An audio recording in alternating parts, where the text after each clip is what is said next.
জঙ্গলে আগুন লাগার ঘটনা বাঁকুড়ায় নতুন নয়, তবে তীব্র তাপপ্রবাহের মাঝে গতকাল মির্গি পাহাড়ি গ্রামের পার্শ্ববর্তী জঙ্গলে আগুন যে ভয়াবহ আকার নিয়েছিল, সাম্প্রতিক অতীতে তেমন নজির নেই বাঁকুড়া জেলায়।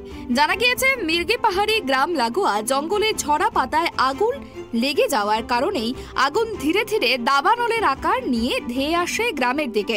চারিদিক থেকে আগুনের বলয় ঘিরে ফেলে গোটা গ্রামকে।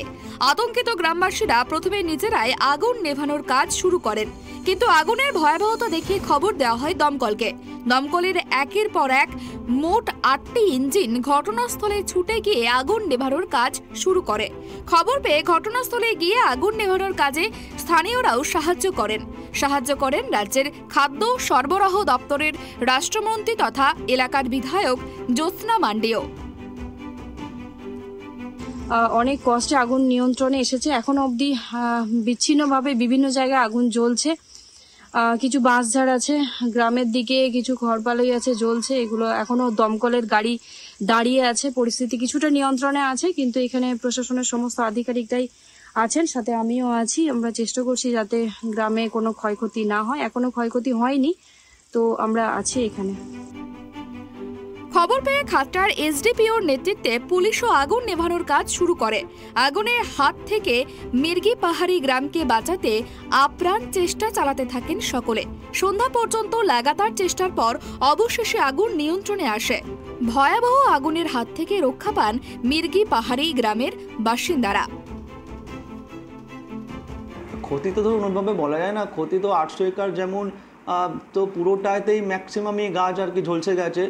পুরো কাজু বাদামের যত কাজু বাদাম গাছ ছিল তো পুরোটাই ঝলসে গেছে একেবারে। তো ক্ষতি হয়তো ওরা আমাদের ফরেস্ট ডিপার্টমেন্ট ওটা একটা করতে পারবে, কিন্তু বেশিরভাগই গাছের ক্ষতি হয়েছে। এবং কিছু বাড়ির দিকেও কিছু কিছু জায়গায় চলে আসছিল, কিছু পুরো বাঁশঝাড়, অনেক বাঁশঝাড় ছিল, সেইগুলোও নষ্ট হয়ে গেছে একেবারে। আগুনে পুড়ে ভস্মীভূত হলো মির্গি পাহাড়ি গ্রাম লাগোয়া প্রায় 800 একর জঙ্গল। দমকল কেন্দ্রের কর্মীদের ও বাঁকুড়া জেলা পুলিশের প্রচেষ্টায় রক্ষা পায় জঙ্গল লাগোয়া গ্রাম। প্রায় 800 একরের জঙ্গল একসাথে দাউ দাউ করে জ্বলতে থাকে। ঘটনাটি দেখতে পেয়ে স্থানীয় বাসিন্দারা খাতড়া থানায় খবর দিলে খাতড়া থানার পুলিশ খাতড়া দমকল কেন্দ্রে খবর দেয়। দ্রুত ঘটনাস্থলে পৌঁছায় খাতড়া দমকল ইঞ্জিন। আগুনের তীব্রতা এতটাই ছিল যে তালডাংরা, খাতড়া ও বাঁকুড়া সদর দমকল কেন্দ্র থেকে আরও 2টি ইঞ্জিন আনা হয়। মোট 8টি ইঞ্জিন আসে ঘটনাস্থলে। ততক্ষণে ঘটনাস্থলে পৌঁছান খাতড়ার এসডিপিও অভিষেক যাদব, খাতড়া থানার আইসি সমিত ভট্টাচার্য সহ তাদের নেতৃত্বে বিশাল পুলিশ বাহিনী। ঘটনাস্থলে পৌঁছান বন দপ্তরের আধিকারিক ও বাঁকুড়া দমকল কেন্দ্রের আধিকারিক থেকে কর্মীরা সকলেই।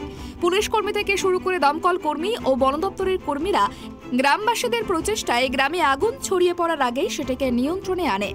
তবে আগুন নেভাতে গিয়ে হালকা আহত হয়েছেন খাতড়ার এসডিপিও, আইসি সহ বেশ কয়েকজন পুলিশ কর্মী। বাঁকুড়া থেকে সিধু মান্ডির রিপোর্ট, ট্রাইব টিভি বাংলা।